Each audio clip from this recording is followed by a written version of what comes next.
The Macon County High School Tigers played their home football games here at Pat Parker Memorial Field.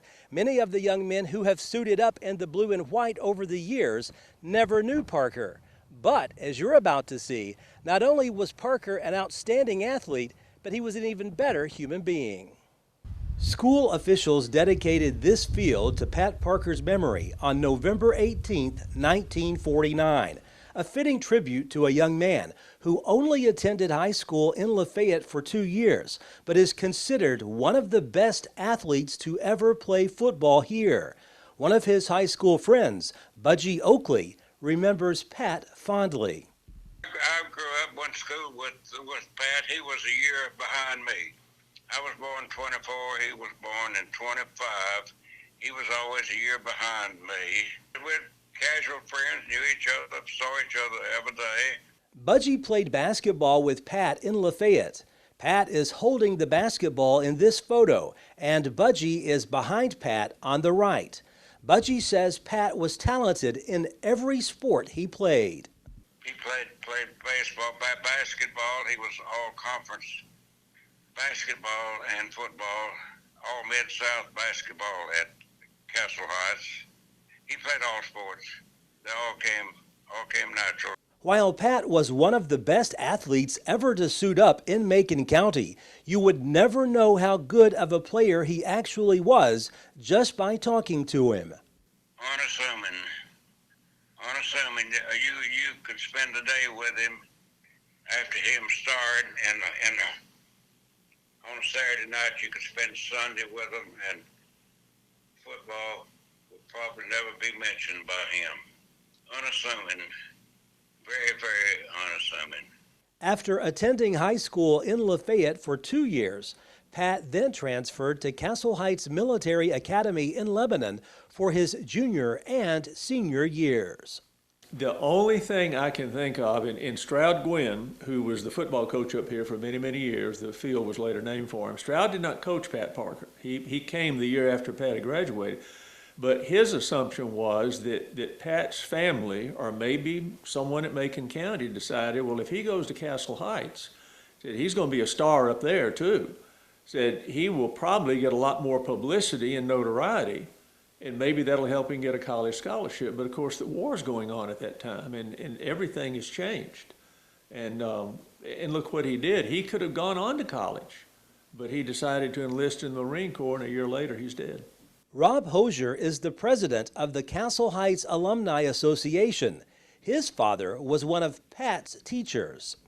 The two things that stand out, and I'm recounting stories that my father and J.B. Lettrich told me, that he not only was a great athlete in 4 sports, football, basketball, baseball, and track, but he was an outstanding student. And on more than one occasion, when he was taken out of a game, when Castle Heights would have a big lead in football, he would leave the field and go up to his room and study. This is on either a Friday or a Saturday, maybe a Saturday afternoon. And my dad told the story about the times that he would come for a study help session, which he really didn't need, and have his football uniform on and the cleats slung around his neck, getting ready to leave and go to practice as soon as the study session was over. But he probably had the highest moral integrity of anyone who ever went to Castle Heights. He was very, very popular with people. He was selected to be cum laude, which is Latin for with honor, an honor graduate, having only gone those 2 years. And he was just really, really beloved by everyone. Pat enlisted in the Marines, and after graduation from Castle Heights, he eventually was involved as a soldier in World War II. He wrote letters to his friends when he was away. In this letter, he says, "I hope we can all get together after the war and have our big time to celebrate it." Sadly, he lost his life in June of 1945 in Okinawa, Japan. He had just turned 20 years old a month earlier. I was in the South Pacific when he died also. A sad, sad day for me. But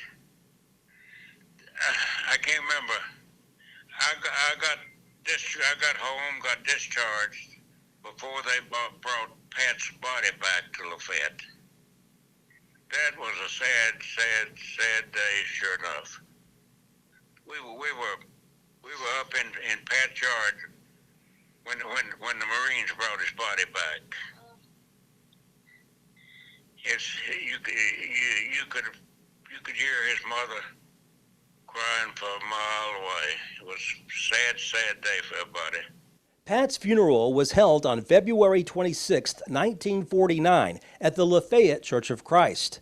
Today, he's remembered at Macon County High School. A display near the front of the school features photos and newspaper clippings of his playing days both in Lafayette and Lebanon. There is one photo of Pat wearing number 95, trying to elude a tackler while playing at Castle Heights. Here in Lafayette, there is a Pat Parker Memorial Scholarship awarded to a deserving student each year. Had Pat lived, there's no question he would have been a productive member of society. He would have been successful in life. He worked.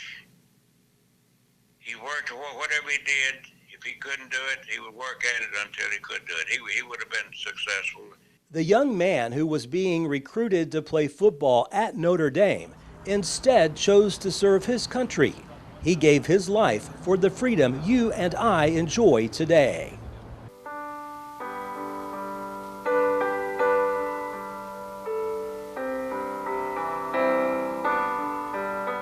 He's buried at Memorial Gardens in Lafayette next to his mother and brother. A life cut short, but from all accounts, a life well spent in 20 short years. Reporting from Lafayette, Barry Hyatt, NCTV.